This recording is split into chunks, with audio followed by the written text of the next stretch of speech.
Ladies and gentlemen, I am John Gant, President of ICCF.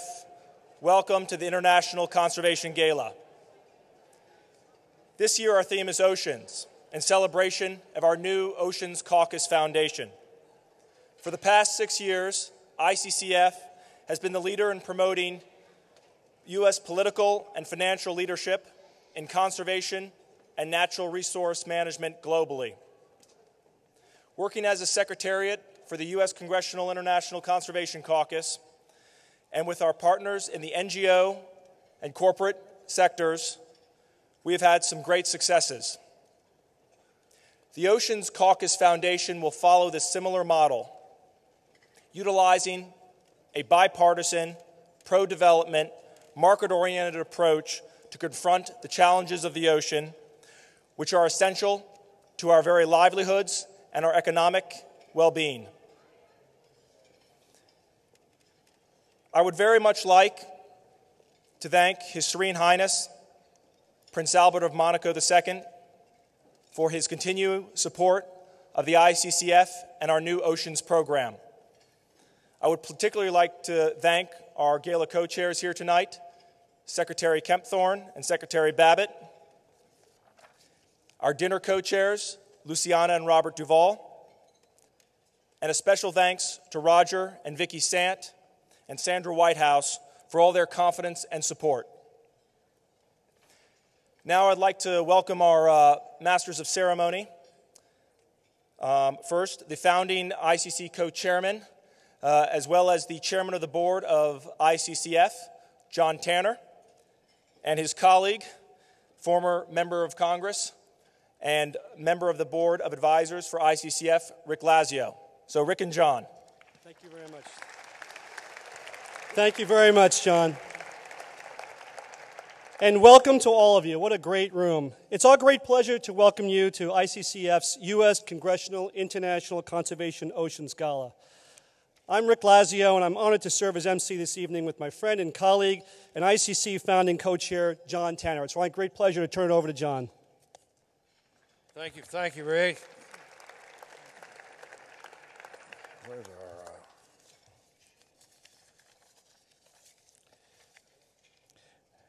We have a great program tonight for you all, and we're going to get started and try to keep this on time. Please join us in standing for the presentation of the colors by the United States Marine Corps Color Guard, followed by the national anthem and an invocation from the chaplain of the United States House of Representatives, the Reverend Patrick Conroy.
Let us pray.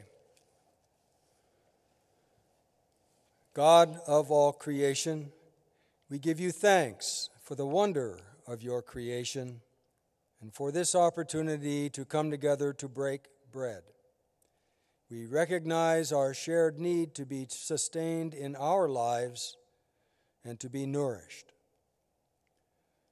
Among the most ancient of creation stories is the common story of the waters, out of which your creative hand brought forth everything that is on this earth.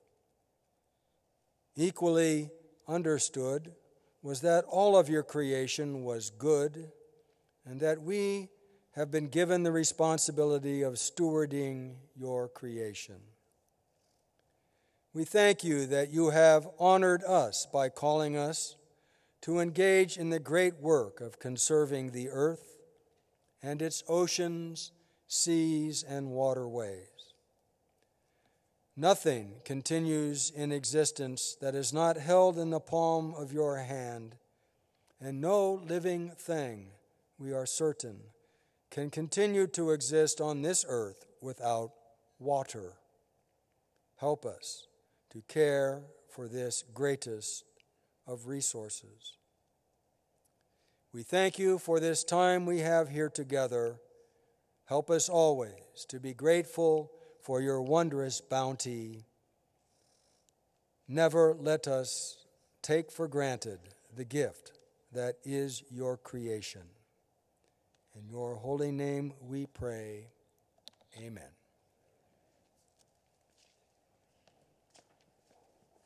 Thank you, Reverend Conroy. I think you can all sit down now.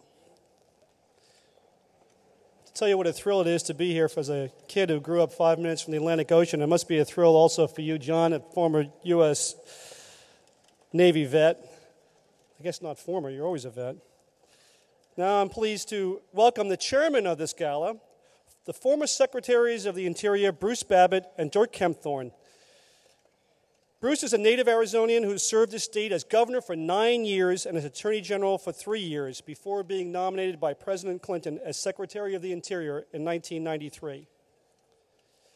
Dirk is a native of California who served the people of Idaho for over 30 years as a mayor, a senator, a two-term governor, before being nominated by President George W. Bush as the 49th Secretary of the Interior.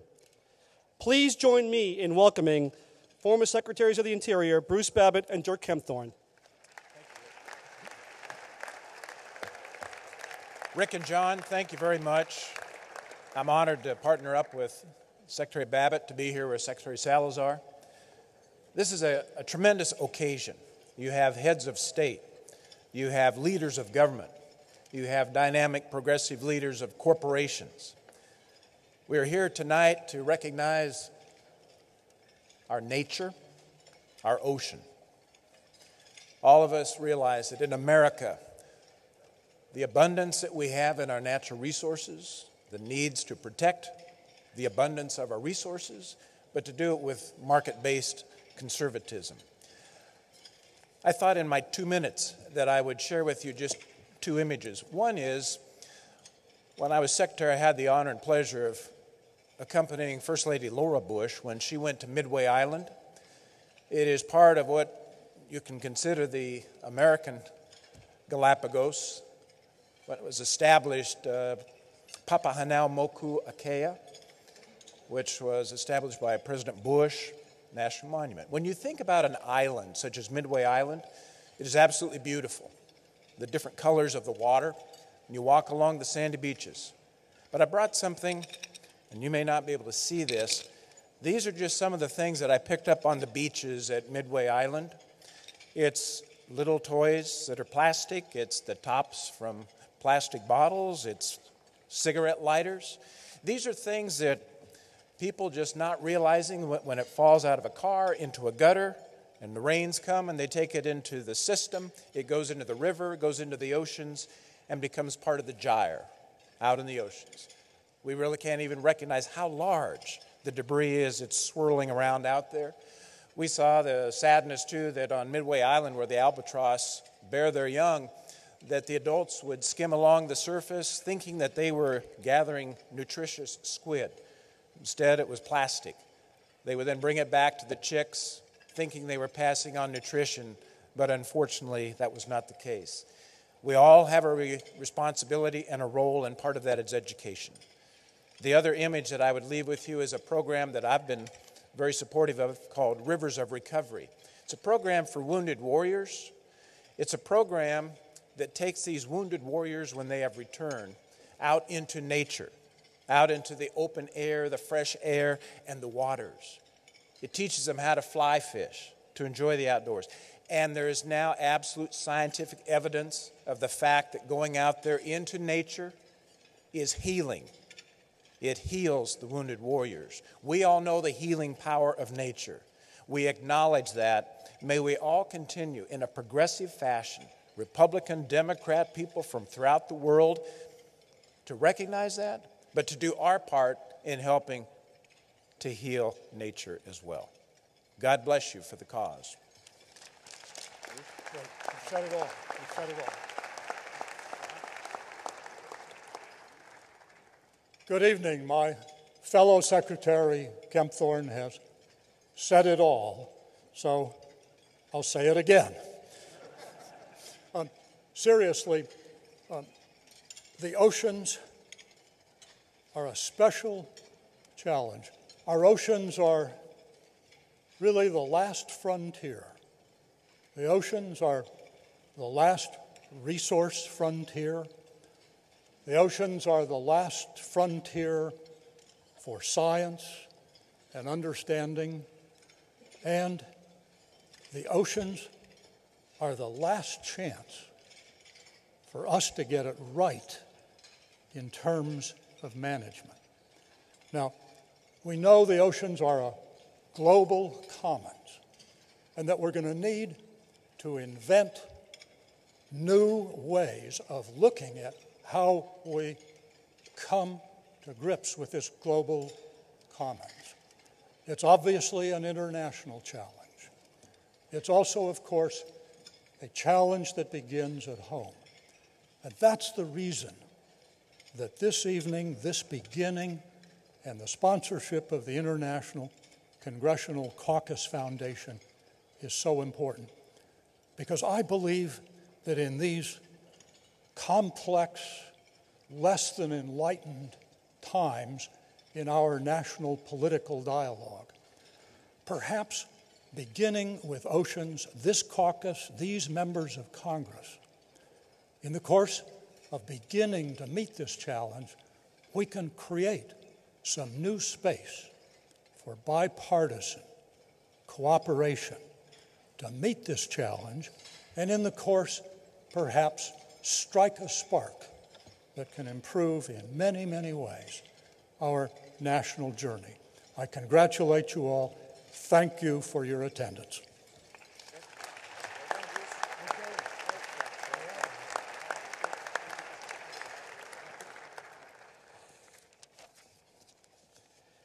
Thank you, Mr. Secretary and Mr. Secretary. We now invite you to turn your attention to the video message by Prince Albert II of Monaco, who unfortunately was unable to be with us tonight. Dear Congress members, dear ICCF members, ladies and gentlemen, as honorary chairman of this gala, I am extremely honored to greet you here through this message, since I am unfortunately unable to join you this evening. I'm delighted to see the ICCF mobilized for this vital cause. The fate of the oceans, which has brought you here together today, is a key issue for me. As you know, my country, more than others, because of its location on the shores of the Mediterranean Sea, is able to take the measure of the importance of a well-preserved marine environment. Today, we can observe the extent to which the Earth's seas and oceans are in jeopardy, whether because of acidification, the menaces weighing on ecosystems, instability in polar regions, overfishing, or overexploitation of undersea mineral resources, all the world's seas and oceans are under threat. These zones remain crucial to our survival. Their destabilization imperils the entire planet's equilibrium. In the face of such threats, we have no choice but to take action. Effective action must be collective. These hazards disregard borders and call on many disciplines, thereby requiring us to work in a concerted manner. This is a priority. This concern is dear to my heart, whether with my government or through my foundation, which has been working for the last 6 years on environmental conservation throughout the world. This is our preferred method. Whenever we can, we join forces with all the players involved: political figures, scientists, NGOs, corporations, and local people. I am convinced the Oceans Caucus Foundation will do likewise, and we will be able to pool our efforts. For stakes that concern us all, it is indeed essential to warn our fellows, political officials in particular, whose responsibility here is historic, and many of whom I know to be numerous in ICCF. I'm already very pleased with the indispensable support your initiative provides to all those who, like me, have long been fighting to save the oceans. Most of all, I'm extremely satisfied to observe with you how your country is mobilizing for a cause that needs it, a primordial cause that requires the momentum of the world's foremost economic power. In the words of that admirable woman and Nobel Peace Prize winner, the late Wangari Maathai, who was an active member of my foundation's board of directors, we cannot tire or give up. We owe it to the present and future generations of all species to rise up and walk. Thank you.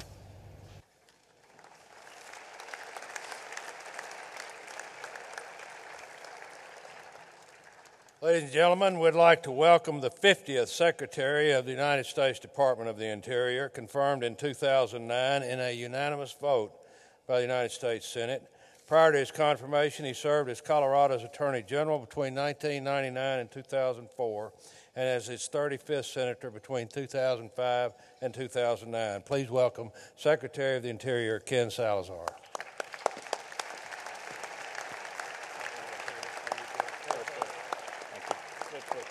Good. On behalf of President Obama and Director John Jarvis of the National Park Service, Dan Ash, Fish and Wildlife Service, and Bob Abbey, Director of the BLM, I want to thank you all for being here and for supporting the ICC. I congratulate Bo Derek, Bumblebee Foods, and the President of Mexico, Felipe Calderón, for this very prestigious award in this occasion. Almost 70 years ago, President Franklin Roosevelt, created Big Bend National Park.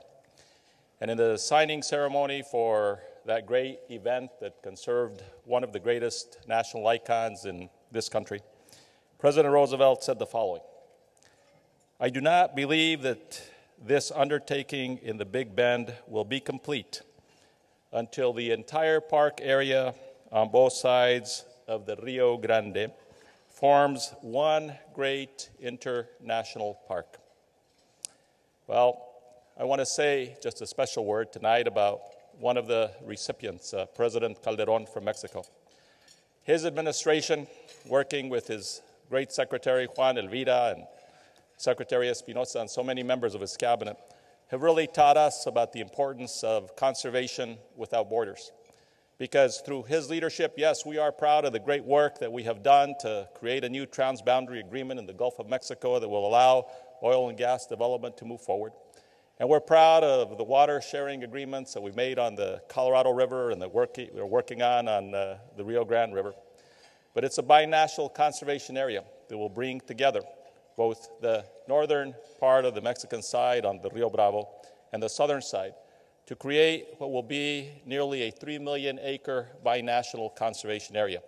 And it's been under the leadership of this president, President Calderón, working closely with President Obama, that we now are on the verge of getting that done with a crossing that has been already established very recently at Boquillas. And for that, President Calderón, thank you for leading us in this conservation world, in the recognition that at the end of the day, our oceans, our water, our wildlife are places that should not know any borders. Mil gracias del fondo de mi corazón. Tengo un orgullo de estar aquí con usted, el presidente de los Estados Unidos mexicanos.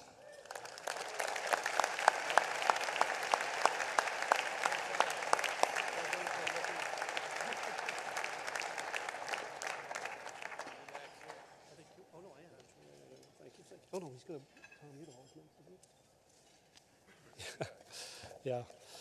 Well, it's now my great pleasure to introduce, I think Senator Tom Udall is going to come out and share a few thoughts with us. So without further ado, let me introduce Senator Tom Udall.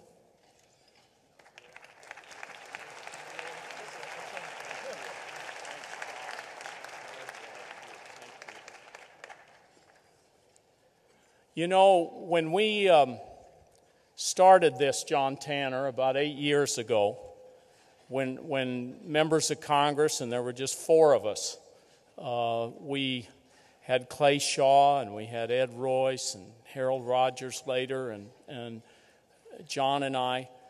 Our dream was to get all of us to cooperate on an international basis, and that has grown magnificently.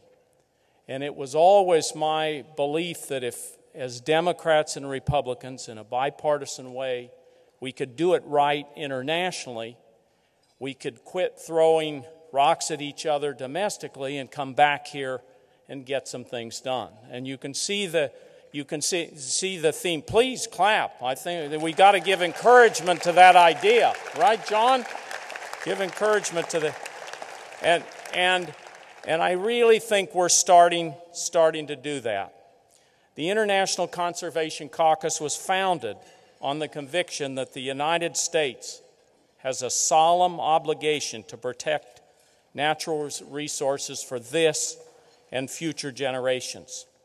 We're committed to continuing our nation's leadership in conserving the world's most biologically rich and diverse places.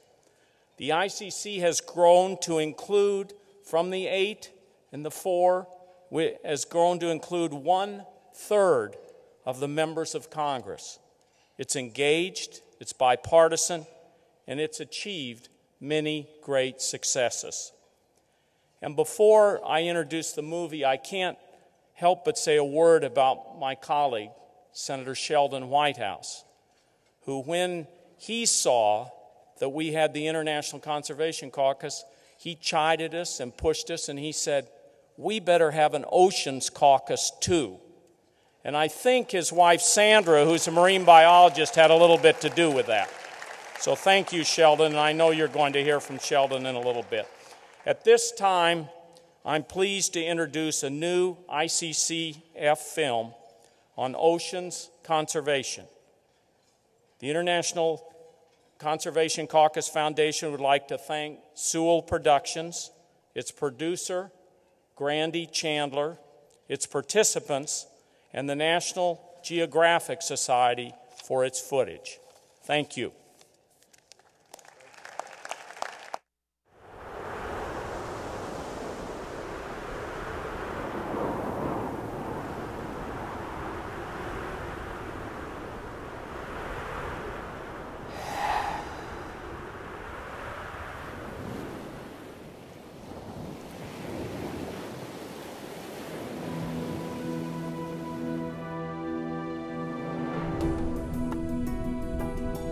Oceans are the life support system of this entire planet. And all creatures that exist on this planet rely on oceans for their very existence. And without healthy oceans and the systems that they control, systems like climate, life as we know it could not exist. We get so much from the ocean in terms of our fisheries, in terms of recreation, in terms of marine trades, industries.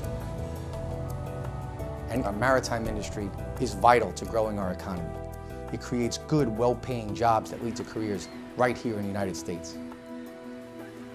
Seafood and the seafood industry is our #1 private sector jobs creator for our state, allowing for our families to continue a lifestyle and a work that many have done for generations and generations.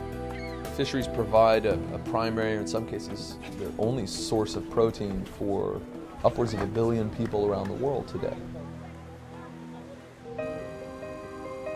But the closer you get to it, if you're a fisherman, if you're a scientist, the more you see the changes that are taking place. We have already lost 25% of global coral reefs. Large ocean fish have declined by up to 90%. We are facing the collapse of all sorts of fisheries around the world. If you lose a major source of food to people in places like the Middle East or Africa or Indonesia, then you introduce instability into regions where we need stability. Look at Somalia, for instance. The artisanal fishing industry in Somalia fed their local people for generations. Then all of a sudden those fisheries were overexploited, they were depleted. And what happened? One byproduct of it is that some of the local people resorted to piracy. It's now an extraordinary problem. Already we are paying the price for our negligence and criminal destruction of the oceans. And it's only going to get worse if we don't take action now. And the United States has an opportunity and a responsibility to take a leadership role in this world. If you add up all our atolls and our Hawaiian Islands, Puerto Rico, so on, you end up with these 200-mile jurisdictions that give us more responsibility than any other country in the world. And that's why Congress needs to take bold action. We need a third of the Congress committed to oceans conservation, and we need the Democrats and the Republicans working together. The same way ICCF has brought together Democrats and Republicans to work on good international conservation policies. But the solution shouldn't be just more federal regulations. There need to be public-private partnerships. One of the most promising things in our field right now is a partnership that we've created between GEF, WWF, the FAO, and the leading industry players through the ICCF, where we've come together to look at the issue of tuna. It's a global fishery. They span the entire breadth of the oceans, and the stocks have been incredibly healthy. But over the last 5 or 6 years, we noticed that catches were starting to tap out, and the more we talked to scientists, we realized that our global fisheries are starting to reach maximum sustainable yield. 60% of all the tuna fisheries have been depleted, so it's in the interest of both industry as well as those that benefit from this resource to actually introduce some elements of sustainability. While there are management regimes technically in place to manage the global tuna fisheries, they're largely ineffective. Governments are most effective when it's a national fishery, where they control all aspects. But in global fisheries, it's going to require market-based efforts for us to achieve any tangible results. So through GEF funding and through our partnership, we have come together to send signals that we won't buy tuna unless there's a barcode on every fish, a barcode on every boat, and you can track the fishing practices that landed that fish and delivered it to our table. And those are the kind of signals we need to send if we're going to save the oceans and save the tuna and save the fish of the sea. As long as the U.S. maintains its leadership role and maintains a strong global presence in terms of pushing an agenda for science-based environmental actions, I think that ultimately brings the rest of the world along, because at the end of the day, we still represent the major market, and that gives us clout when we go out and try to drive policy. If we unleash the marketplace, we can find long-term solutions to utilize resources so that people can feed themselves, build their economies, create regional stability, but at the same time do so in a way that protects their natural heritage. Most of us fell in love with the ocean because of its beauty. Whether it was going to the beach, slipping under the waves, seeing coral reefs and fish and all the amazing wonders that it presents. But we are in danger of losing something that's fundamental to life on Earth. Whether it's source of food, source of stability, stabilizing climate around the world, the ocean plays a fundamental role in our future. And it's time that we woke up and saw that and took steps to save these oceans before it's too late.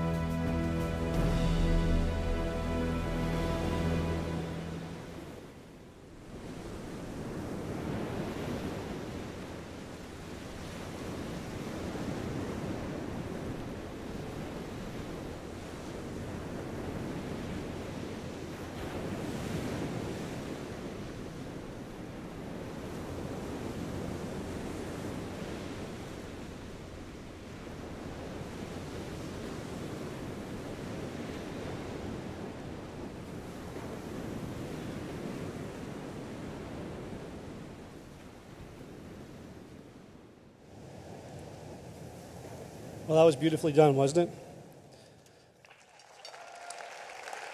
And that's what it's all about. The first part of tonight's program concludes with remarks by a distinguished philanthropist, a successful business leader, and an expert on the health of the world's oceans. To introduce him, I'd like to welcome Sheldon Whitehouse, United States Senator from Rhode Island, former Rhode Island Attorney General and United States Attorney, and ICC Co-Chairman. Senator Whitehouse.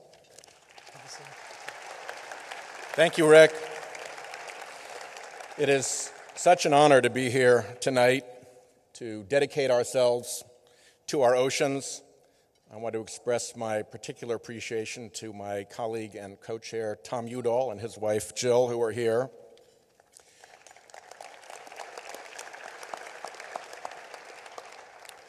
Oceans are critical to our coastal economies and to our Earth's very life. Oceans produce more than 2/3 of the world's oxygen supply, provide over half of its biological production, and play a key role in America's economic past and future. Rhode Island, like many coastal regions, relies on its waters offshore, like our beautiful Narragansett Bay, for the jobs provided by fishing, shipbuilding, tourism, and soon, we hope, wind. We are rightfully called the ocean state because from our earliest days, we have depended on our oceans and they have sustained us. But we cannot take our marine and coastal resources for granted. In Rhode Island and around the world, our oceans face mounting threats. Sea level is rising, water temperatures are increasing, and ocean pH is dropping. Chemical and nutrient pollution, marine debris, energy extraction, overfishing, and overdevelopment are additional stressors. Our oceans are taking a beating. We need to understand these changes by collecting the best scientific data possible. I hope we can soon pass a highway bill containing a national endowment for the oceans, which enjoyed bipartisan support in the Senate to help gather the information that we need.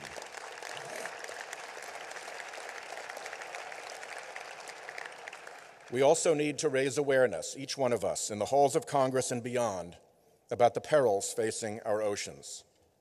For this reason, I worked with my colleagues across the aisle to start the Senate Oceans Caucus. We are committed to finding ways to work together on creative, bipartisan policy solutions that protect our oceans, our coasts, and the people and economies that rely on them. Today, our caucus has 20 members from both parties. I'd like to recognize and thank my fellow co-chair, Senator Lisa Murkowski, our two honorary co-chairs, Senators Mark Begich and Olympia Snowe, the chair and ranking member of the Commerce Ocean Subcommittee, and Senator John Kerry for his support from the earliest inception of this at the home of Vicki and Roger Sant. I look forward to working with everyone in this room to build on the bipartisan model of the International Conservation Caucus and to make the Senate Oceans Caucus an effective voice for our oceans. The caucus is fortunate to have many long-standing champions of ocean conservation we can look to for advice and inspiration. William Bo Wrigley is one of those champions. The fourth-generation leader of the William Wrigley Jr. Company, Bo serves as a trustee of Conservation International and co-chair of their Ocean Health Council.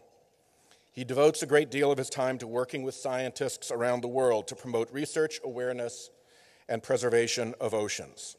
Bo and his wife Heather have helped to create and launch an exciting initiative called the Ocean Health Index, a new scientific tool to measure ocean health across regions and over time. Bo calls it the Dow Jones of our oceans.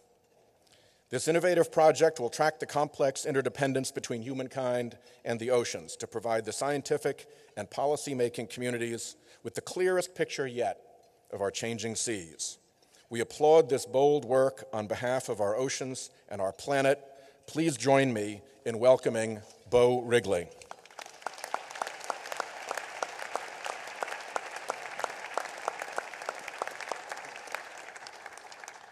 Thank you, Senator Whitehouse. To be here tonight among so many people who understand and care about ocean health and who are truly making a difference is truly an honor. I accepted the opportunity to speak to this group for two primary reasons. First, I agree with the mission of ICCF. I believe in a nonpartisan approach to finding sustainable solutions that balance the needs of both humans and the environment. And second, ocean health is a serious issue, and one that we are the ones who can do something about it. As world leaders, we in the U.S. need to demonstrate that leadership for our own self-interest and for that of the world.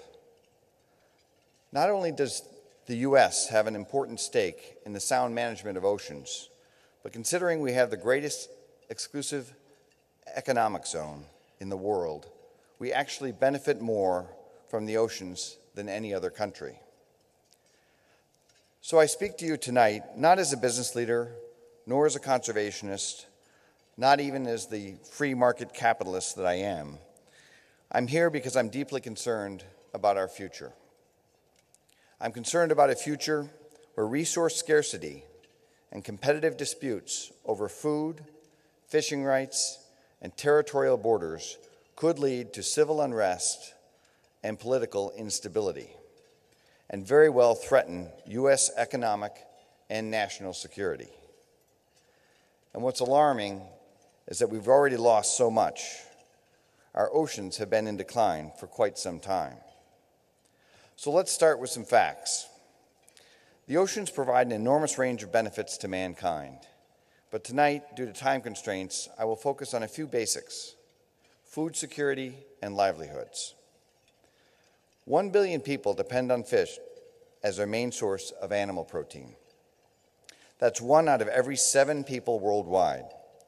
And this is in a world where approximately 925 million people are already undernourished. An enormous part of our global economy is tied to the oceans. The global seafood industry generates more than $190 billion annually, and nearly 350 million people earn their livelihoods in marine-related jobs. Moving to the U.S. for a moment, Americans consume about 5 billion pounds of seafood each year, and in 2010, 86% of that was imported, mainly from China, Thailand, Canada, Indonesia, Vietnam, and Ecuador. So the ability for U.S. companies to source sustainable, healthy seafood depends on how well these global fisheries are managed.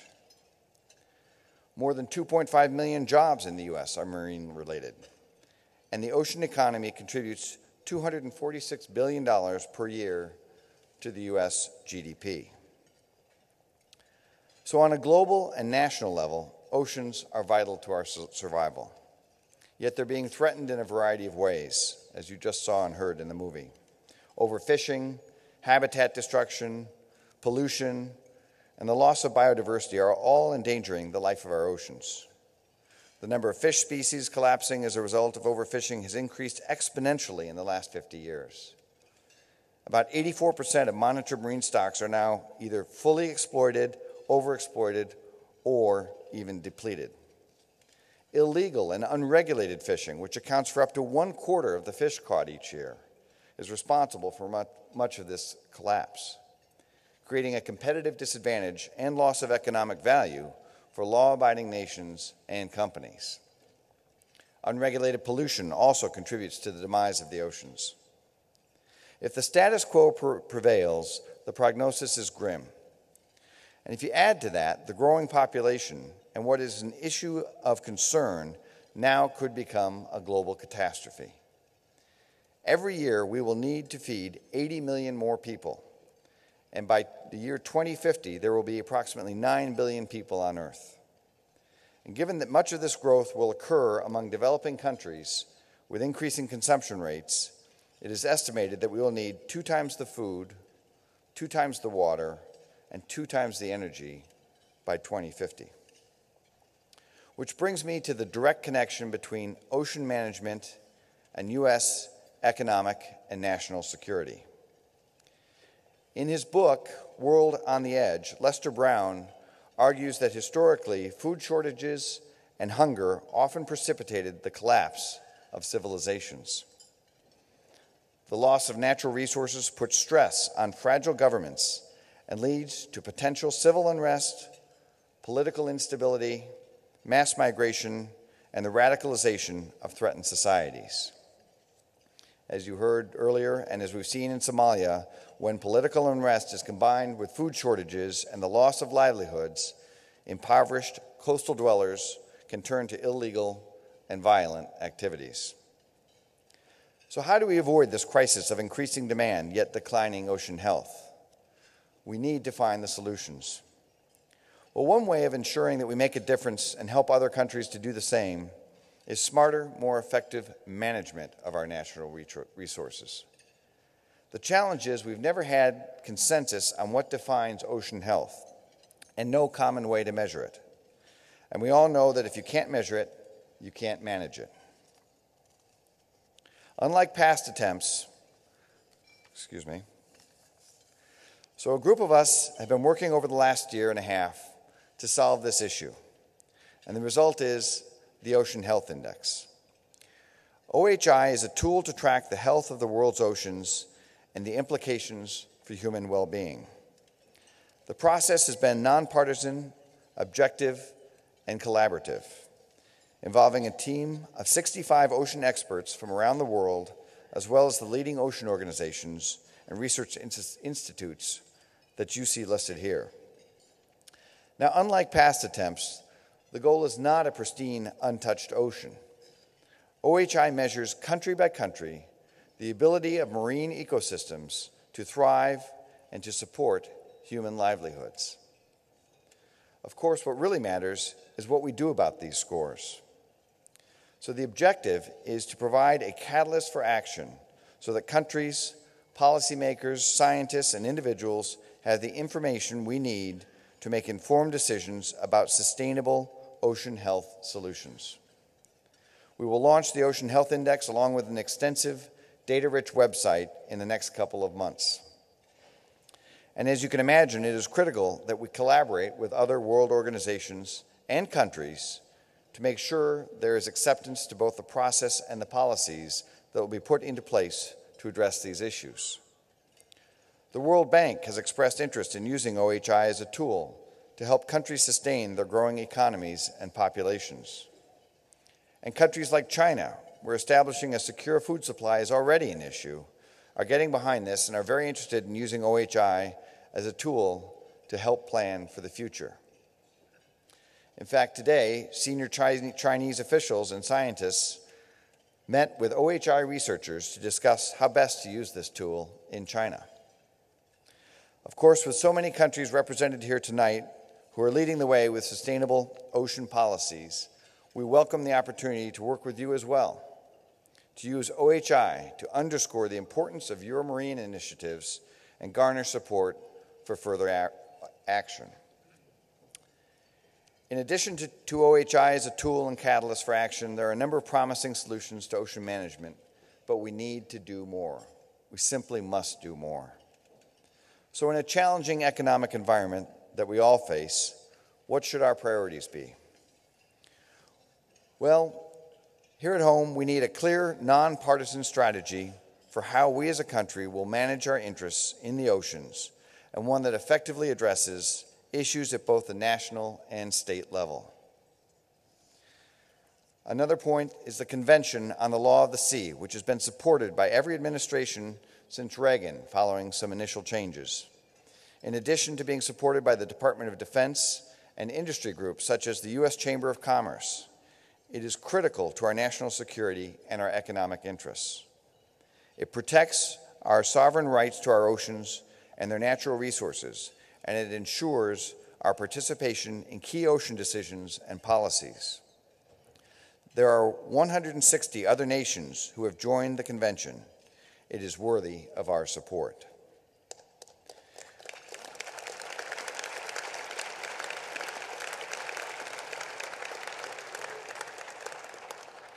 We need to continue to support the Global Environmental Facility, which is funding and incentivizing important conservation policies in countries around the world.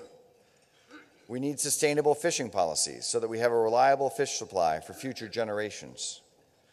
We also need to put the right incentives in place to encourage compliance with existing ocean regulations and policies at the local, national, and global levels. Equally important, we need to work to eliminate damaging subsidies, addressing the more than $700 million we spend in the U.S. on average each year in fishing-related subsidies, when our fishing capacity is already too large to be sustained. And we need to carefully manage the emerging aquaculture industry so that we can ensure safe and healthy sources of seafood well into the future. Protecting nature's assets is of strategic importance to our economy, our national security, and our well-being.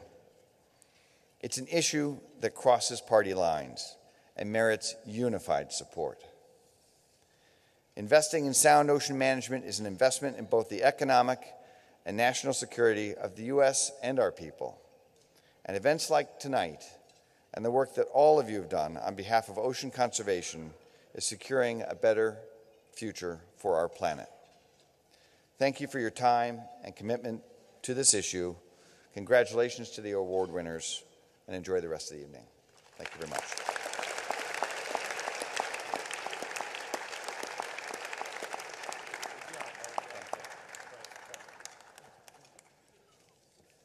We're going to take a very short break now. I know we all appreciate Mr. Wrigley's comments. We're going to take a very short break and be back for our award ceremony. Please enjoy your dinner. Thank you.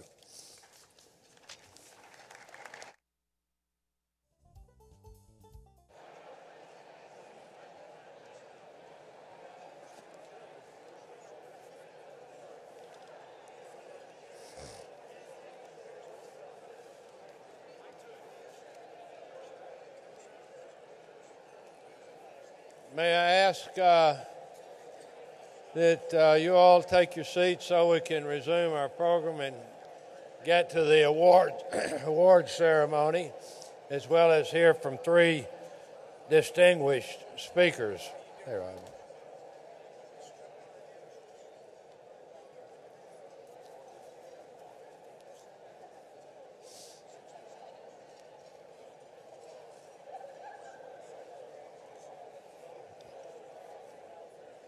Okay, may I please have order? Ladies and gentlemen, thank you for your patience. We'll try to move the program along here, so I know we have many distinguished visitors tonight. It's now my privilege and honor to introduce a distinguished guest, a great political figure who represents an island often referred to as the gem of the Caribbean, an island which attracts over 500,000 tourists a year because of its great beauty and diversity. Please help me welcome the Honorable Frutal Stewart, Prime Minister of Barbados.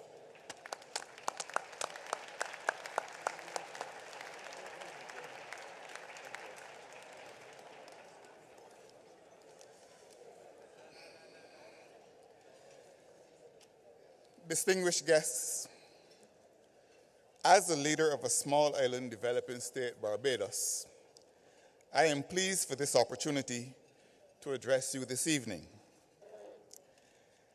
The maritime area of Barbados is over 431 times its landmass.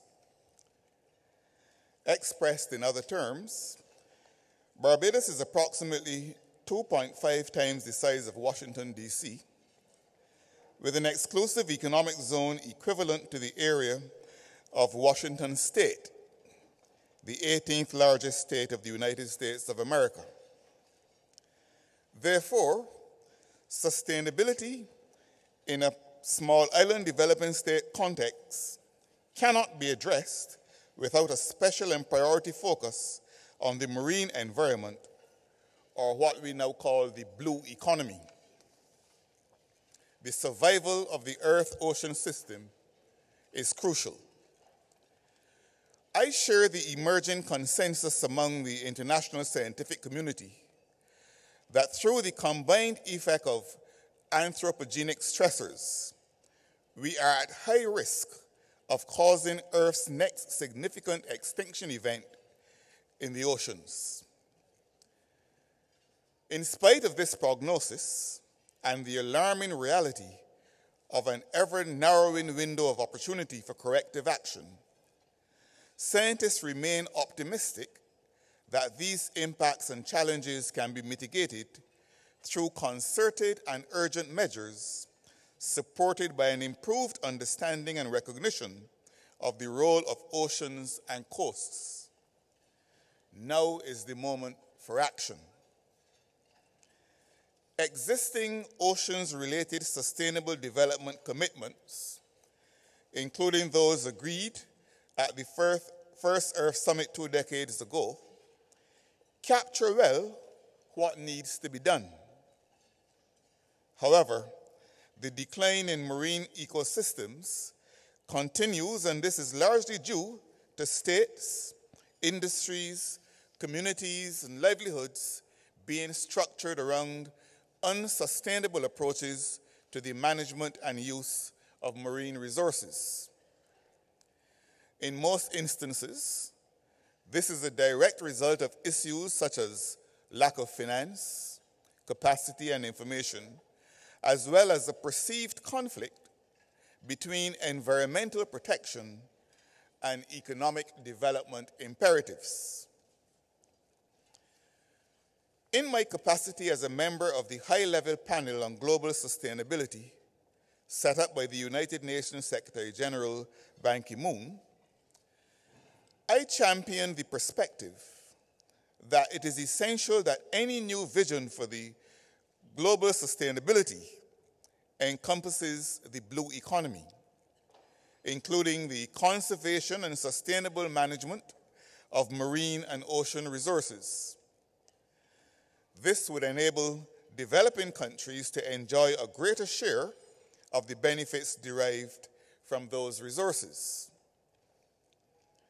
Within the Caribbean, we have recognized that an integrated management approach that involves all relevant stakeholders provides us with the best option for protecting the Caribbean Sea. Barbados has led the regional effort in the Association of Caribbean States to create the Caribbean Sea Commission. The Commission represents an oceans governance framework to promote cooperation towards the effective management of the Caribbean Sea area. I hope that the upcoming Rio +20 conference in June this year will provide us with an opportunity to share our experiences and also to mobilize support for this and other similar regional initiatives which serve as examples of sustainable development in practice. Managing oceans on a regional, integrated, long-term, and whole-of-ecosystem scale, as we've attempted to do in the Caribbean, provides all users with a stake in sustainable management of marine resources, from the small-scale fisherman to the owner of a major hotel. National and regional approaches can only succeed, however, if they are supported by enabling actions and measures at the international level. First, oceans issues must be placed high on the global agenda. Given the threat posed to life as we know it, leaders from all regions must be more engaged on this issue, and we must bring civil society stakeholders, including business and NGOs, into that dialogue. The Rio +20 conference provides us with a valued opportunity to initiate that dialogue. Second, there are actions that can be taken now that will have a significantly positive impact.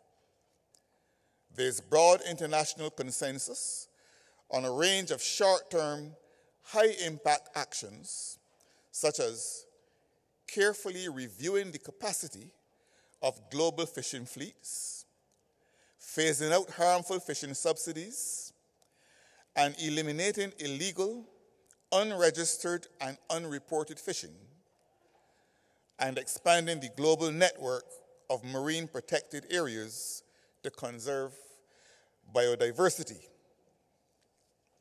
Third, we must ensure greater predictability in financing for oceans-related activities through establishing a new and well-resourced international fund for promoting conservation and management of the marine environment.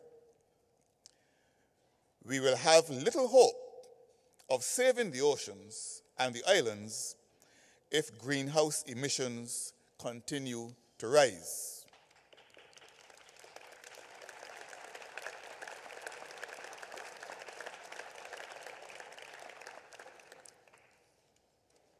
Time is not on our side. The global nature, complexity, and gravity of the challenges facing the oceans require an immense, comprehensive, and urgent global effort. I end, however, on an optimistic note and affirm that it is well within our capacity to undertake and succeed in this endeavor. Thank you very much.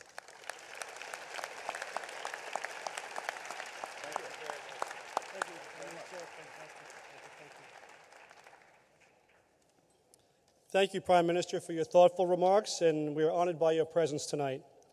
We now welcome a leader in West Africa representing a land of abundant natural resources with a coast that stretches for hundreds of miles along the Gulf of Guinea. Please join me in welcoming His Excellency, Professor John Evans Otta Mills, President of the Republic of Ghana.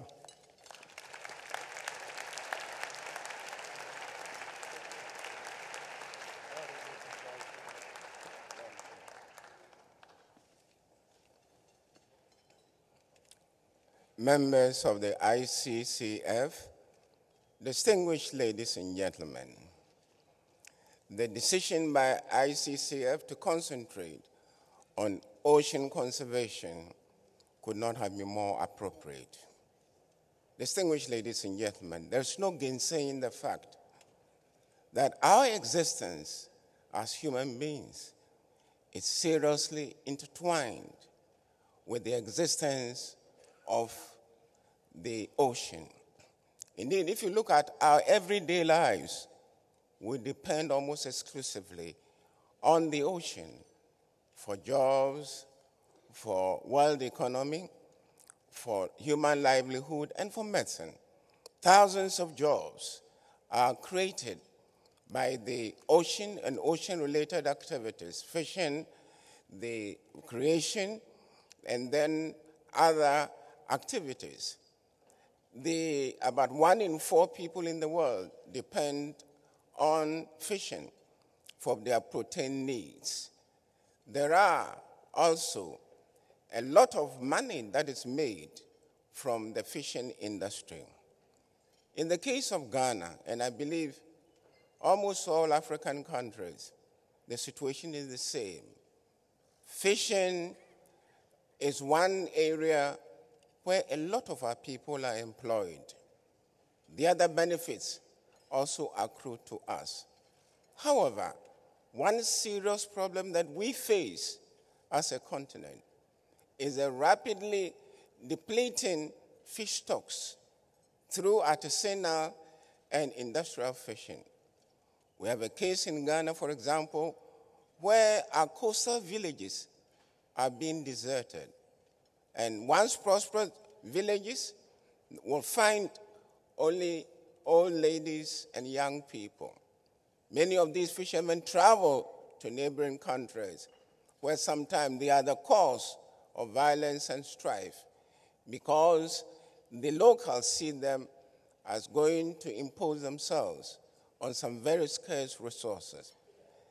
Africa, especially with the countries which are sharing the Atlantic coast, from Angola to Guinea-Bissau, Ghana is in the forefront of creating a sustainable and strategic marine protection management.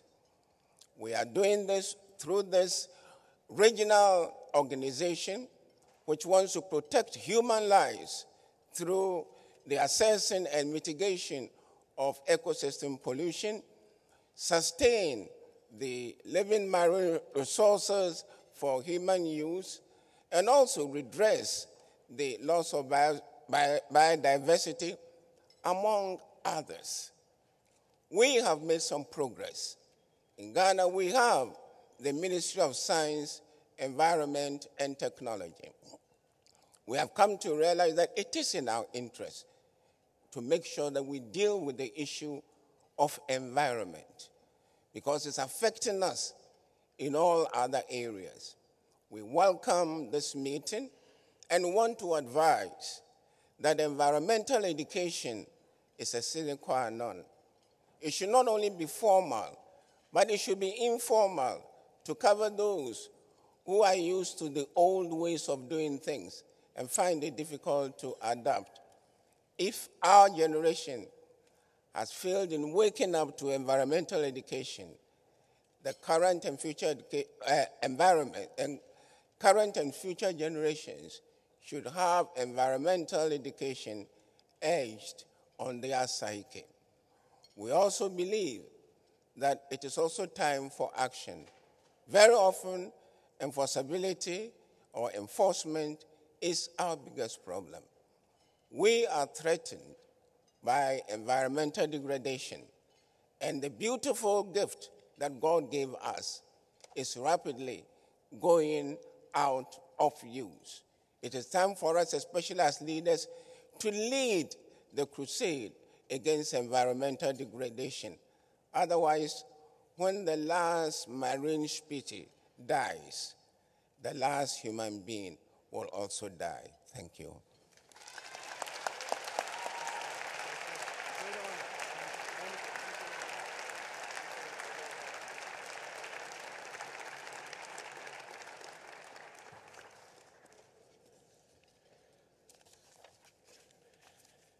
Thank you very much, Mr. President. And now we turn our attention to Bahrain, a country in the Middle East whose name means two seas in Arabic. Bahrain was the first country in the region to recognize the urgent need to implement measures to ensure the survival of native species and authored the renowned Bahrain Action Plan for Marine World Heritage. Ladies and gentlemen, please welcome His Highness Sheikh Abdullah.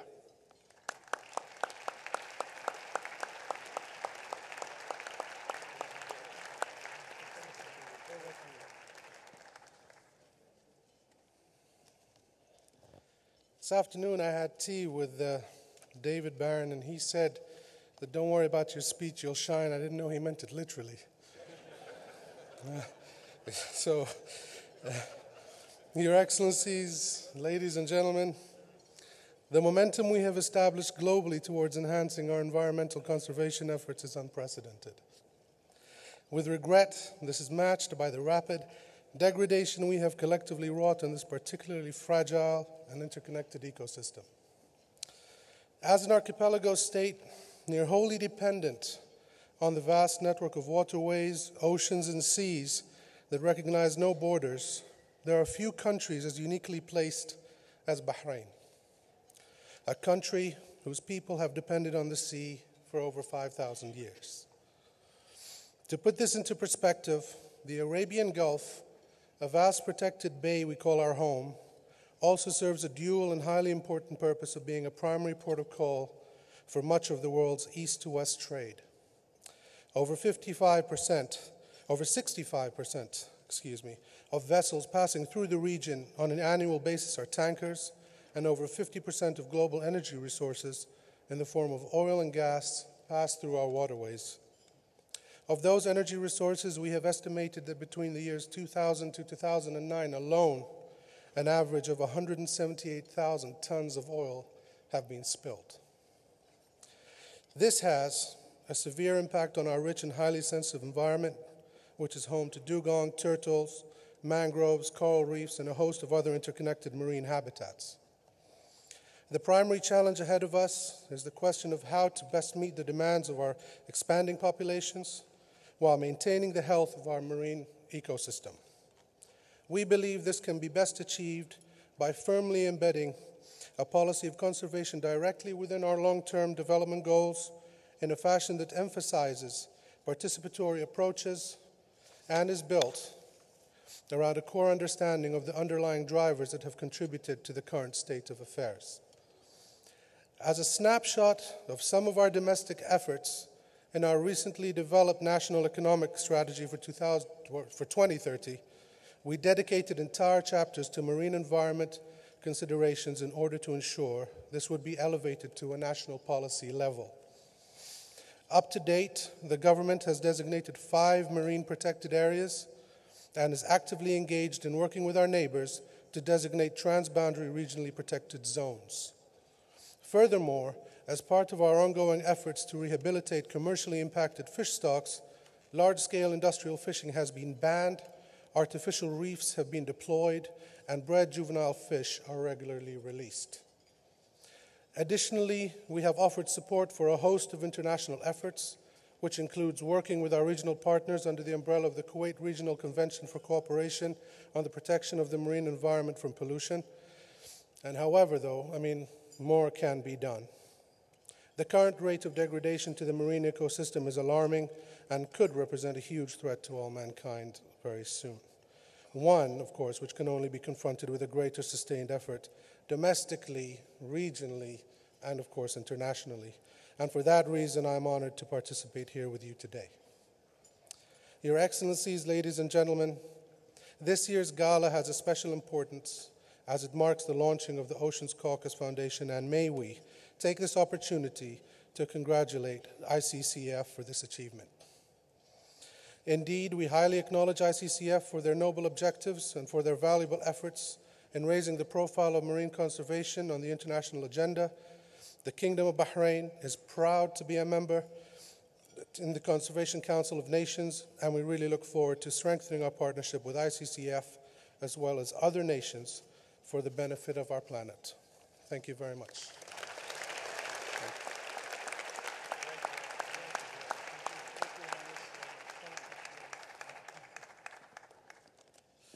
Thank you, Your Highness, for that excellent comments. Ladies and gentlemen, now it's time to start our awards presentation. Yay! To present the ICCF Good Steward Award, I'm pleased to introduce a United States representative who is now serving in his 10th term, which is hard to believe because we got elected together to the House, representing Southern California's 40th District and is a founding co-chair of the International Conservation Caucus. Please join me in welcoming the Honorable Ed Royce.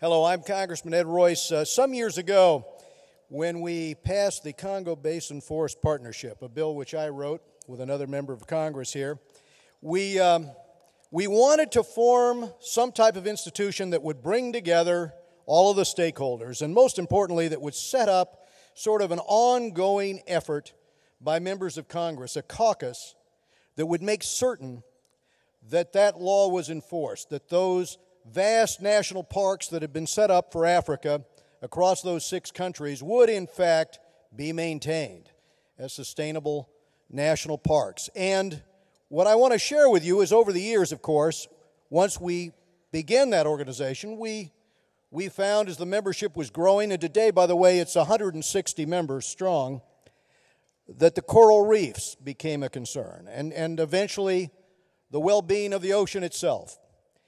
And so tonight, we really want to thank all of you that are here, all of you that have played a role in this, because frankly, it's the NGOs, and it's the civil society, the private sector, being involved as well as elected officials that really gives us the leverage. And today, we also have the added advantage of parliamentarians from around the world and governments, not just the United States, that are all stakeholders in this concern.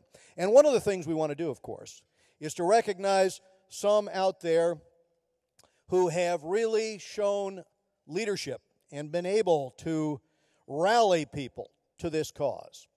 And it's partly my responsibility to present this award tonight, this Good Steward Award, to Bo Derek. Bo Derek, as you know, has led the fight for orphaned cats, has led the fight in the rainforests of Ecuador has been the champion, the special envoy as appointed by the Secretary of State, Condoleezza Rice, for wildlife trafficking in 2006.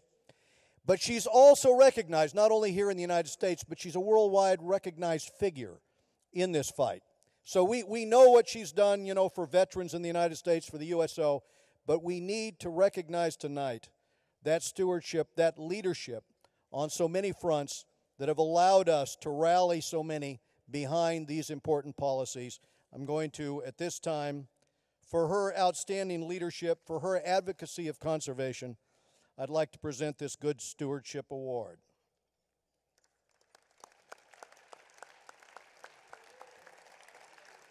Bo Derek, in recognition of your lifetime of personal leadership as a good steward of the environment, I want to present this to you.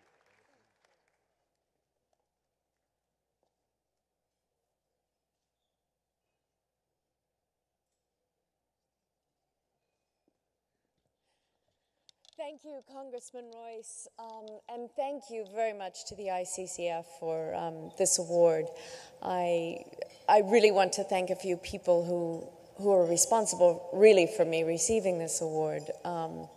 First is Minister Baki, who introduced me to her country of Ecuador some years ago, and especially the Galapagos Islands, which is where I began my adventure in marine conservation. We are now working on a very important project, the Yasuni Initiative, to preserve one of the most pristine places left in the Amazon rainforest.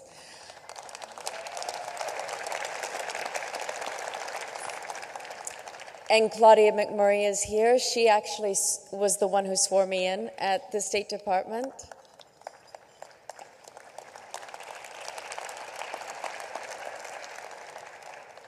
And also to Pete Knights. He's not here tonight, but he invited me some years ago to join the board of Wild Aid, a highly effective organization that is focused on reducing demand on our endangered wildlife. And we were able to work together to ban the sale of shark fin in California, which just recently got signed by the governor.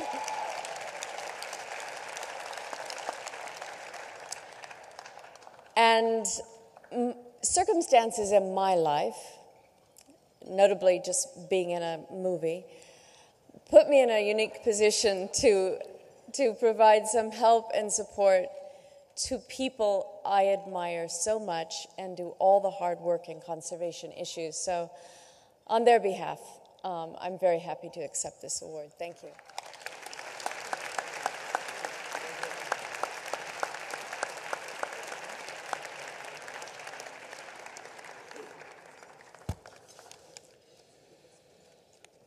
It's now my pleasure to welcome to the ICCF Conservation Leadership Business Award the former president of the Florida State Senate, who is now in his 6th term in the United States Congress, and is a co-chair of the International Conservation Caucus.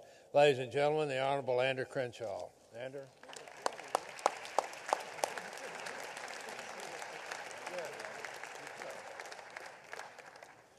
Well, every year, the International Conservation Caucus Foundation gives an award called the Conservation Business Leadership Award. It's given to recognize the leaders that use business to inspire solutions to our world's environmental crises.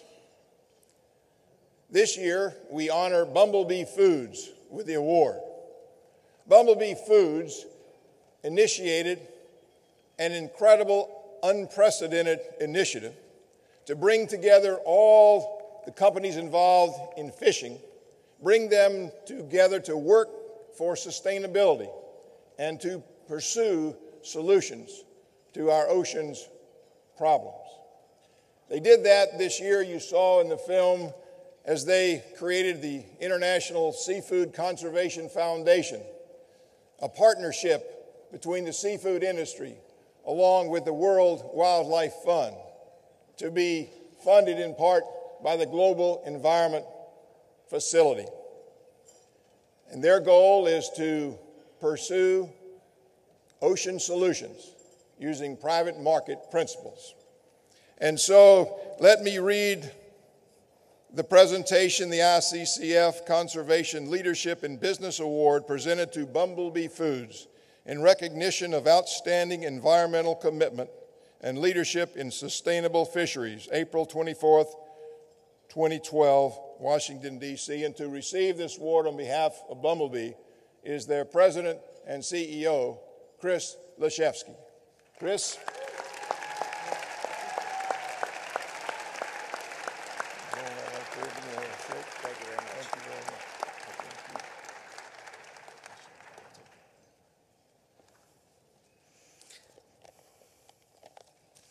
Good evening, and on behalf of Bumblebee and our more than 3,000 associates around the world, I'd really like to thank the International Conservation Caucus and the newly formed Oceans Caucus for this terrific honor. As little as 10 years ago, sustainability was not a word that we used when our industry talked about fisheries. However, as global demand continues to grow, uncontrolled fishing is no longer possible. And we've recognized that it is us, the seafood industry, that needs to lead the development and implementation of meaningful conservation policies to ensure not only a valuable source of protein for future generations, but also to ensure the continuation of our own business. For those of you who don't know Bumblebee, we trace our history back to 1897 in Astoria, Oregon, and today have emerged as the largest branded seafood company in North America. We're privately owned and headquartered in San Diego, and while our markets are generally in North America, our seafood supply chain footprint is global. We work in over 15 species of fish and predominantly focus on tuna, salmon, sardines, and clams. Bumblebee began to seriously address fisheries conservation in 2005 when we adopted a formal sustainability policy.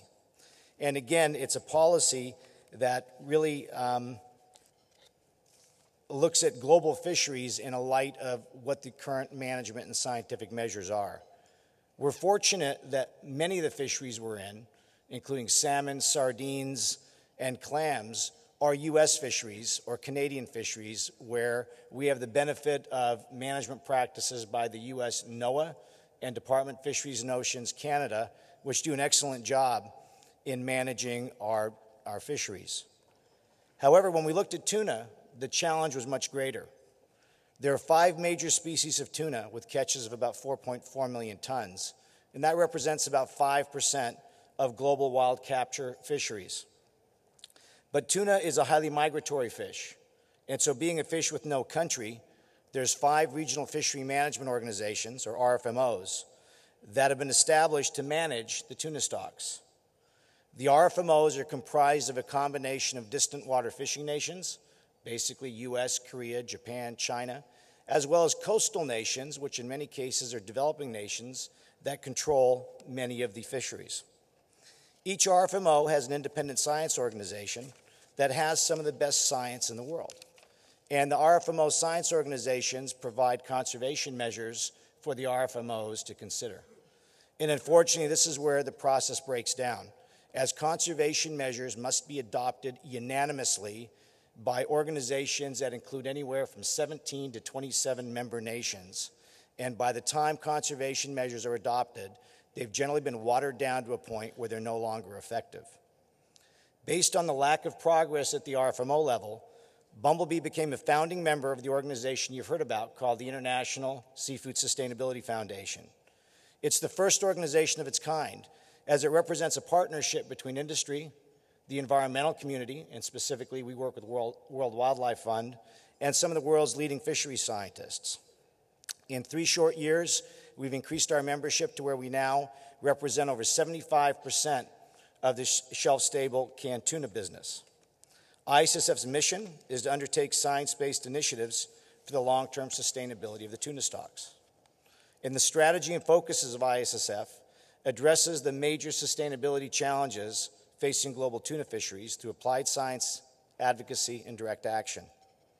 We're making progress by investing in improving science and technology, through education and training, and where necessary, by using our market purchase power to force change within the fishing community. Going forward, we face challenges in garnering the international political support necessary to strengthen, I lost my page, to strengthen the overall management of the fisheries.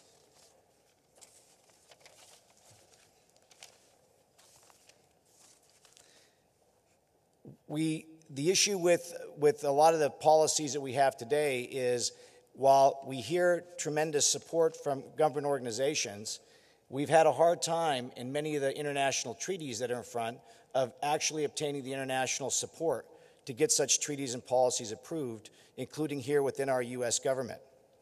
We also face challenges in implementing consistent management, control, and surveillance practices around the world.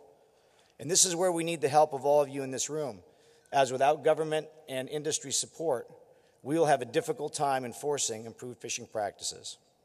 In closing, Bumblebee has realized that conservation and business are not at odds with one another.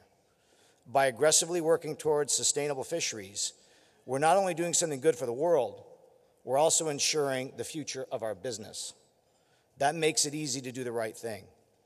Please continue to support us as we continue to push for meaningful science-based conservation, and thank you again for this award.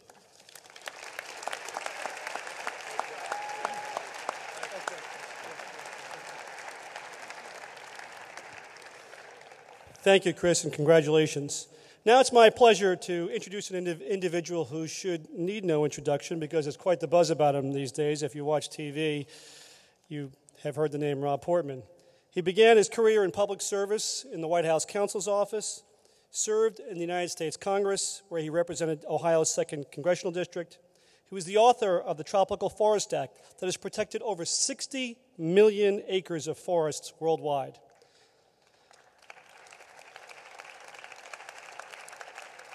He has held 2 federal cabinet positions, U.S. Trade Representative and Director of the Office of Management and Budget, and was elected in 2010 as a United States Senator from the state of Ohio. But most importantly, he's an ocean kayaker. He loves the ocean. Ladies and gentlemen, please welcome ICC Senate Co-Chair, Senator Rob Portman.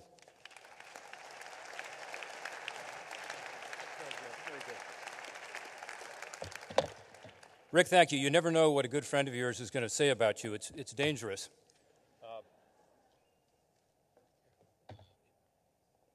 But let me say something about Rick. Rick is a tremendous advocate for ICCF. He was there at the beginning. He was one of the founders, and he continues to be a trusted advisor. So we thank you for that. And congratulations to everybody for a great evening, and more important than this gala is a great year for ICCF. To the co-chairs, to John Gant, to the irrepressible David Barron, congratulations. I could have used another word for you, David. That was complimentary. And I've been proud to work with ICCF. As Rick mentioned, I worked with ICCF when I was in the House and also in the administration, and then most recently, of course, as Senate co-chair. It's a great group because they're talking about, as we've heard tonight, practical solutions, market-oriented solutions that can make a difference in people's lives. And I think what we've heard tonight from all of the speakers is that it's working. We have a lot of challenges, but we're also making substantial progress. And I believe that smart resource management in the developing world is not just good for some of the countries we heard from tonight in the Caribbean and Africa, but it's also good for the United States of America. It's part of what we should be encouraging in our foreign policy because it's a sound investment for the United States. Of course, an essential element to this being successful is having leaders who have the vision. And the vision is that conservation and economic growth can complement one another for the benefit of the people. We are very blessed to have tonight with us one of those leaders, a visionary leader who will be the recipient of this year's Teddy Roosevelt Award. He is known and respected by many of us, not for conservation, frankly, but for his boldness and his courage in taking on organized crime in his beloved country. We also thank you.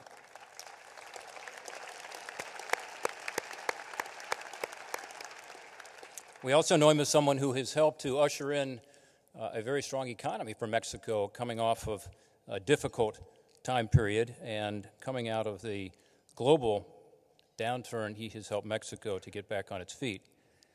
But it turns out that his real passion is conservation, sustainability, and his accomplishments show this. His administration has created a conservation program for endangered species, and I think particularly relevant to tonight's focus, he designated the Bahia de Los Angeles Biosphere Reserve as a naturally protected area in the Gulf of California, an incredibly important area. The beaches and coastal wetlands there, as you know, are home to many important marine species.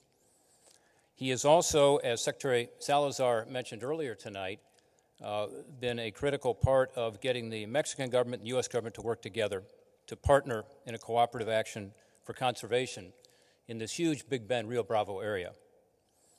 And he's helped to lead an initiative between the United States, Canada, and Mexico to work together to better manage wilderness areas across North America, establishing an intergovernmental committee to exchange research, best practices, to ensure that we can address the challenges that are continent-wide.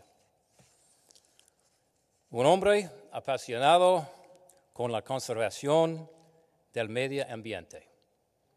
Entonces, damas y caballeros, por sus éxitos y por su trabajo en curso, me siento orgulloso en nombre de ICCF de presentar el Premio de Conservación Internacional Teddy Roosevelt 2012 al presidente Calderón.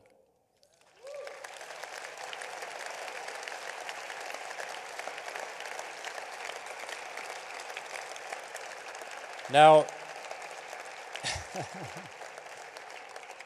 to repeat, I hope this is what I just said. Ladies and gentlemen, for his many successes and his ongoing work, I am proud on behalf of all of you and on behalf of ICCF to present the prestigious 2012 Teddy Roosevelt International Conservation Award to President Felipe Calderón.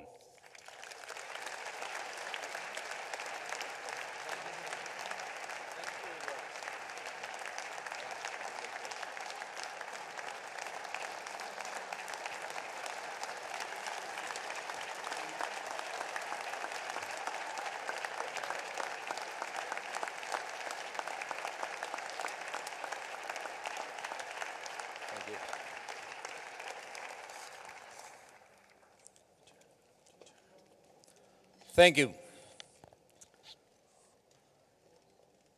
Mr. John Tanner, Chairman of the Board of Directors of the International Conservation Caucus Foundation, ICCF. Mr. John Gant, President of ICCF, Your Excellencies, Head of State and Government present here tonight, honorable members of the U.S. Congress, Senator, Congressmen, distinguished guests, ladies and gentlemen. It is an honor to receive the Teddy Roosevelt Conservation Award from the ICCF. I accept this distinction with deep gratitude on behalf of the Mexican people. The environmental legacy of Teddy Roosevelt has impacted countless generations around the world, and I am one of the millions of people who have something to thank him for. Let me tell you that back in the early 90s, I visited Yellowstone National Park, invited by the American government as part of the Mexican Young Leaders Program of the American Embassy. I had always been interested in nature and conservation, and as I was really impressed with the magnificent park which President Roosevelt devoted so much effort to preserve. I also admire his vision because he understood conservation not only as a means to preserve our natural resources, but as an imperative of social justice. He said, "Conservation means development as much as it does protection. I recognize the right and duty of this generation to develop and use the natural resources of our land. But I do not recognize the right to waste them or to rob the generation that come after us. This speaks to my heart because I strongly believe that the welfare of our generation cannot be built by risking the welfare of future generations. The awareness for the environment is something I learned from my own father. Back in the 70s, environment is something that he used to preserve. Probably he was the single person on my community doing so. He used to quote a series of studies by the Club of Rome, where they talk about the existence of two big gaps that are threatening the future of civilization. One gap is between rich and poor, or north and south, either societies or countries.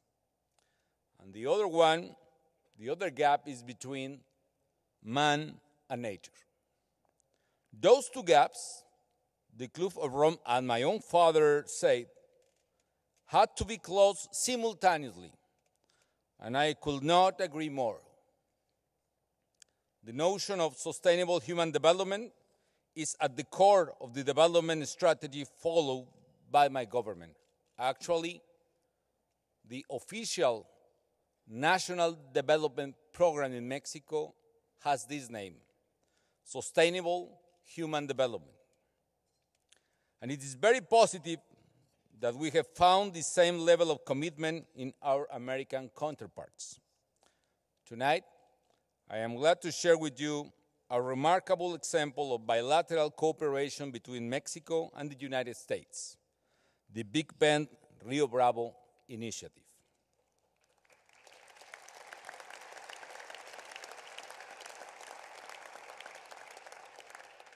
As you know, this area is one of the largest ecological systems in North America. These beautiful deserts and mountains are home to hundreds of species, including the black bear, the bald eagle, and of course, the American cougar. In 2010, President Obama and I agreed that our administration will work together to designate Big Bend Rio Bravo as a natural area of binational interest.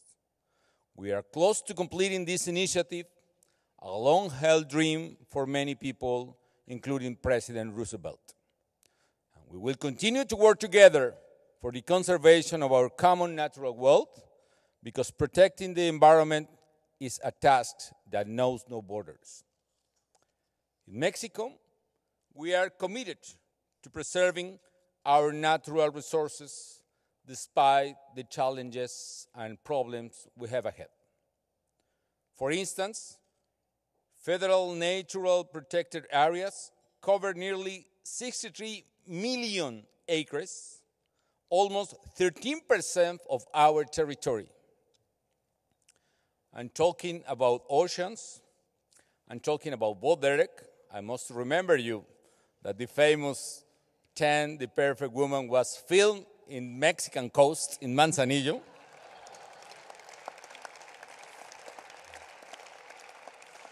Mexico has 6,000 miles of coast, and its ocean rich in biodiversity.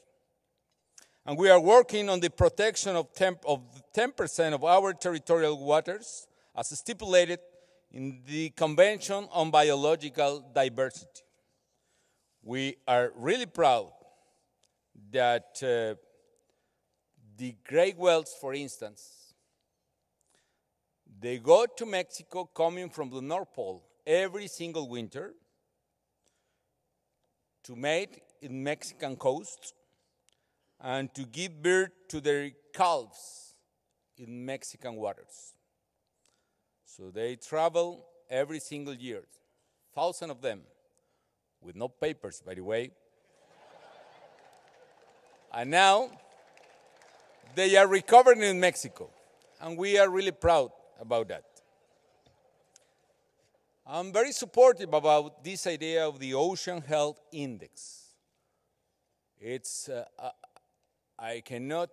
will not agree more with that idea. And of course, you can count on Mexico in order to build that, what I could say, the natural capital of our country, of our countries. In Mexico, we are committed with that. And we are sharing experiences about fisheries, marine protected areas, and marine sanctuaries with American agencies and American NGOs. But we don't limit our visions on environmental policy to conservation, as I am convinced that the key for environmental policy success lies in finding a balance between economic growth and sustainability. We can promote economic growth while protecting nature. We can fight climate change while fighting extreme poverty at the same time. And the answer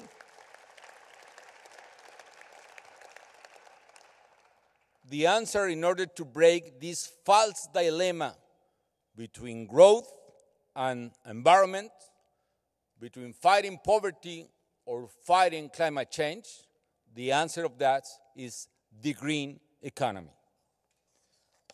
An economy in which human beings, green economy is an economy in which human beings can progress and preserve the environment at the same time. And I understand in these very difficult times in economic terms, the question is, what can we do? Where do we need to start in order to build that? Do we need to postpone our effort in order to find out the right public policies in order to build the green economy? For me, the answer is no. We need to act immediately, and it is possible to recover the path for growth and at the same time to be responsible with Mother Earth. The path towards a green economy starts, in my opinion, with a very simple actions that can be implemented easily. Those actions, those first steps, are those that have, let me tell you in these terms, those actions that have a positive net present value in financial terms. I mean, policies for which the sum of all their revenues in the long term is higher than the sum of all their costs in the long term. For instance, most of the energy efficiency programs save energy and protect the environment while saving money for people and companies, and in some cases for governments. And let me share with you one example from my country which comes to my mind. In Mexico, we are changing all light bulbs for energy-saving bulbs. With this simple idea, both households and governments save while protecting the environment. We have already replaced more than 23 million of them, and we will reach 46 million in the first stage. And with that, this has been already the largest program of substitution of light bulbs in the entire world. And the same goes for the replacement of air conditioning units or refrigerators for newer and more efficient ones. In Mexico, we are helping low-income families to replace all appliances.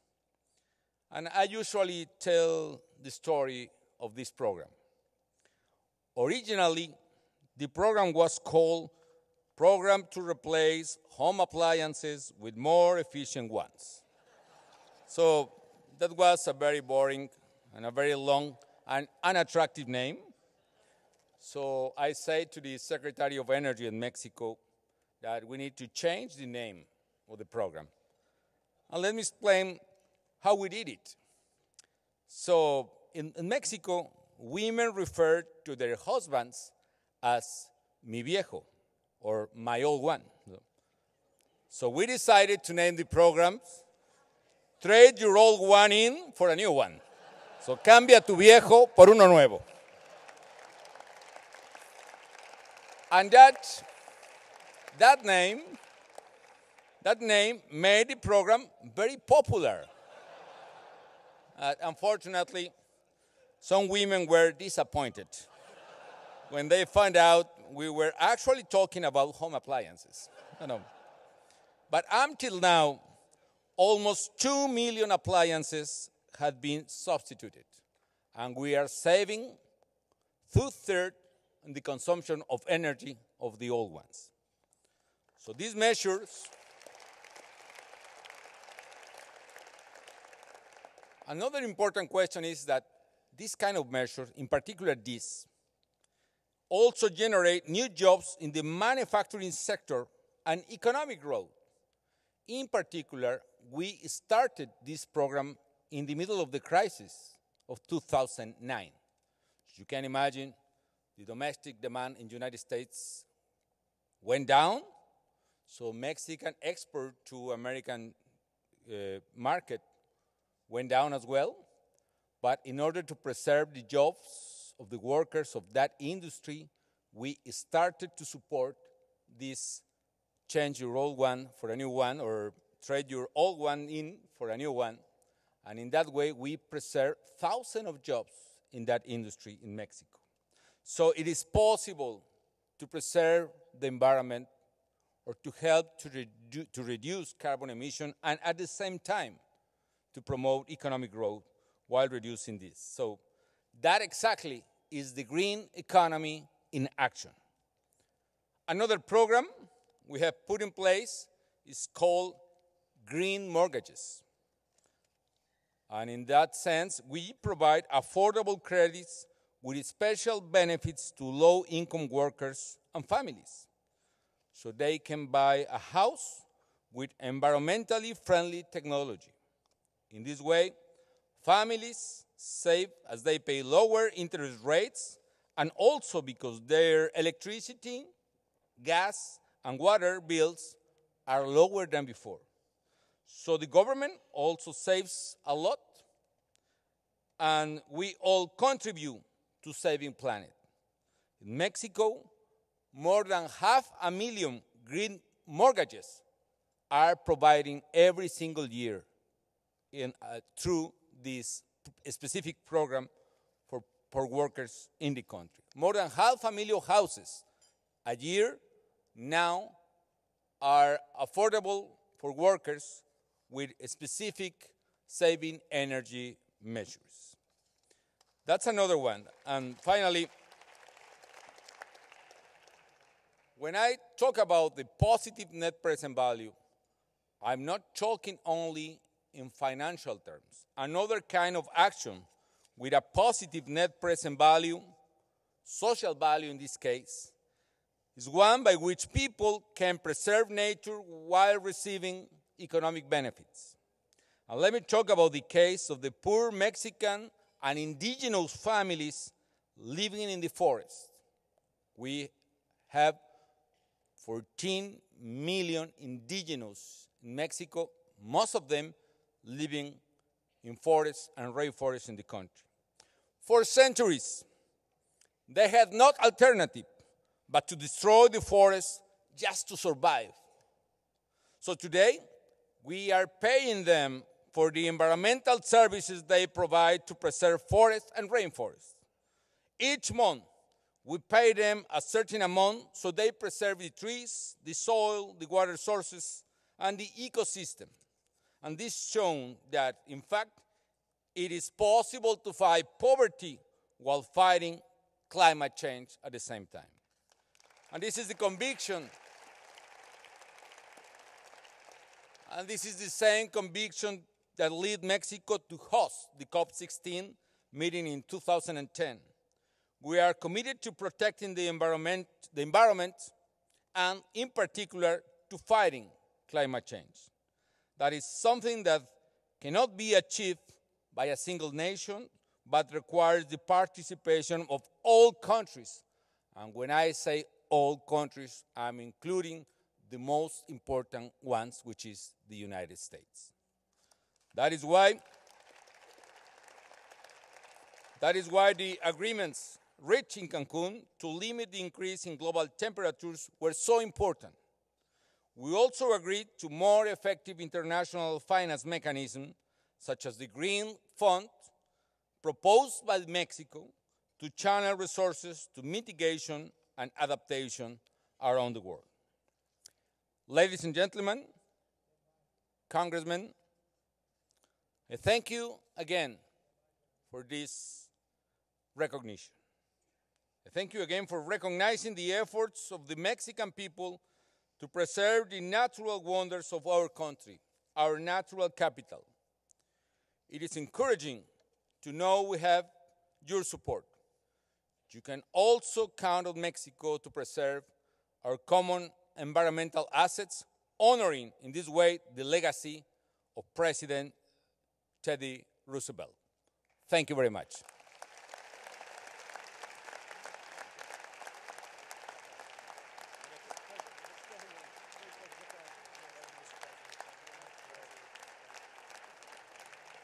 I would now just like to invite all our awardees and the U.S. Congressional International Conservation Caucus co-chairs and the U.S. Congressional Oceans Caucus co-chairs to the stage.